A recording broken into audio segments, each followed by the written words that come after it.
Cualquiera que haya tenido acceso a redes sociales en la última década conoce a este hombre o a este meme, pero pocos sabrán que esta persona es precisamente Oliver Sacks, uno de los más grandes divulgadores de la neurología, la psiquiatría y la psicología del siglo XX.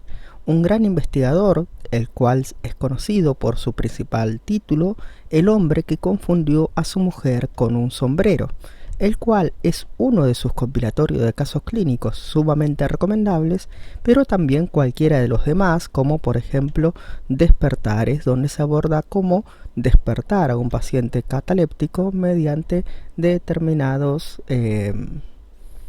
fármacos. Esta película fue llevada al cine en la década del 90 y Robbie Williams tuvo obviamente el honor de encarnar a Oliver Sacks. Precisamente es un gran divulgador de la psiquiatría y la neurología, pero también un humanizador. Él, mediante su investigación clínica, trataba a los pacientes precisamente como seres humanos, con historias humanas detrás de la patología particular. En su tratamiento abordó obviamente personas con Tourette, con Asperger, con Parkinson, etc. Y él mismo pudo experimentar en carne propia algunas privaciones, como por ejemplo estar relativamente inválido durante algún tiempo, haber quedado casi completamente ciego, haber experimentado alucinaciones por este motivo. Y uno de los casos que particularmente experimentó es el de la agnosia. La agnosia es la incapacidad de ver, pero obviamente no una incapacidad visual o del nervio óptico, sino una capacidad de la mente o de precisamente el cerebro que no logra comprender o interpretar lo que está viendo.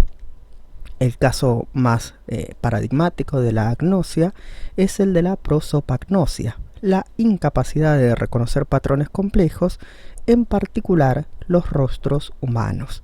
Es decir, las personas que padecen prosopagnosia no son capaces de identificar, por lo menos no de forma sencilla e inmediata como la mayoría de las personas logran hacer como mecanismo evolutivo de forma inmediata, conocidos de desconocidos.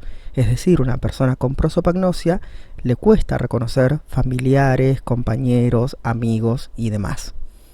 Como dije, el propio autor había padecido este padecimiento. Incluso en una ocasión llegó a chocarse con una inmensa puerta cristalada tipo espejo y pidió disculpas al hombre por suponer él que iba a enfrentarse o a chocar con él mismo, cuando era solamente su propia imagen o su propio reflejo. Así que hasta ese punto había llegado por ser avanzada su prosopagnosia. ¿Cuál es una de las estrategias que utilizan las personas que tienen prosopagnosia para poder reconocer a las personas? Pues suelen identificar las prendas habituales de sus amigos, colegas y compañeros. A veces también los identifican por el tono de voz, porque no es común que no poder reconocer los rostros vaya asociado con no poder reconocer la voz. Eso sería tremendamente invalidante, así que simplemente hablan con la persona para poder reconocerla. O en el caso más grave de que no puedan reconocerlos ni por cómo lucen ni por cómo hablan, simplemente decir cosas que tengan en común, como por ejemplo, hola, ¿cómo estás? ¿Recuerdas el desayuno de ayer? Y demás.